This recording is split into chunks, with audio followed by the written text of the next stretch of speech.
যোগ অভ্যাস কৰলে ভালো, একটু আমি বিশ্বাস কৰি। কিন্তু আমি যদি আগৰ পৰাই যদি একাগ্ৰতাৰে মানে একদম মাইন্ডটো ৰিল্যাক্স কৰি মানে আৰামসে এই অভ্যাসটা কৰে থাকি। কাৰণ সকলো যেটা আজি আন্তঃৰাষ্ট্ৰীয় যোগা দিৱস আৰু এই আন্তঃৰাষ্ট্ৰীয় যোগা দিৱস আমি গোৰেশ্বৰ আঞ্চলিক পতঞ্জলি যোগ কমিটি বুলি যিটো আমাৰ কমিটি, এই কমিটিয়ে প্ৰথমৰ পৰাই অৰ্থাৎ 2015 চনৰ পৰাই যেতিয়াৰ পৰা আন্তঃৰাষ্ট্ৰীয় পৰ্যায়ত এই যোগাটো এটা ডে হিচাপে পালন কৰাইছে, এই বছৰৰ পৰাই আমিও কণ্টিনিউ পালন কৰি আহি আছোঁ।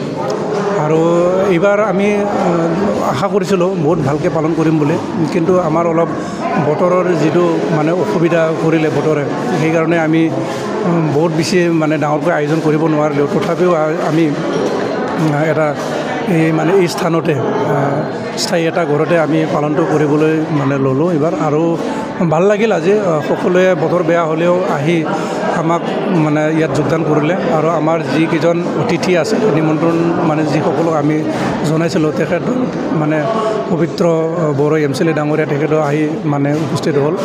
আৰু আমাৰ বন্তি প্ৰজ্বলক অতিথি আছে, তেখেত সকলোৱে আহিছে, ভাল লাগিছে সেইকাৰণে। আৰু মই এইটোকে ক'ব বিচাৰিছোঁ, এইবাৰৰ যিটো মানে আন্তঃৰাষ্ট্ৰীয় যোগ দিৱসৰ যিটো মেছেজ, সেইটো হৈছে কি yoga for self and yoga for society. মানে আমি নিজৰ কাৰণেও কৰক আৰু ছ'চাইটিৰ কাৰণেও কৰক। আৰু আমি সকলোৱেও জানো যোগ অভ্যাস কৰিলে মানুহ ৰোগ ব্যাধিৰ পৰা আমি মুক্ত মানে হৈ থাকিব পাৰোঁ, মুক্ত হ'ব পাৰোঁ।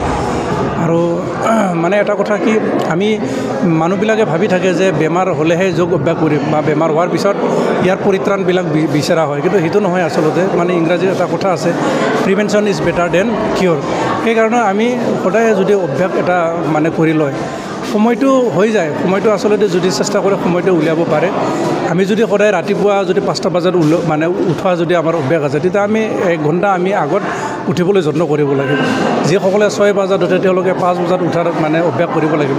আমি যদি ৰাতিপুৱাৰ সময়খিনি অকণমান বচাই পেলাই তেনেকৈ যদি অভ্যাসটো যদি আমি অলপ চেষ্টা কৰোঁ, তেতিয়াহ'লে যোগ অভ্যাস কৰাটো বৰ বেছি ডাঙৰ মানে কাৰণ নহয় বুলি মই ভাবোঁ। এইটো কৰিব লাগে।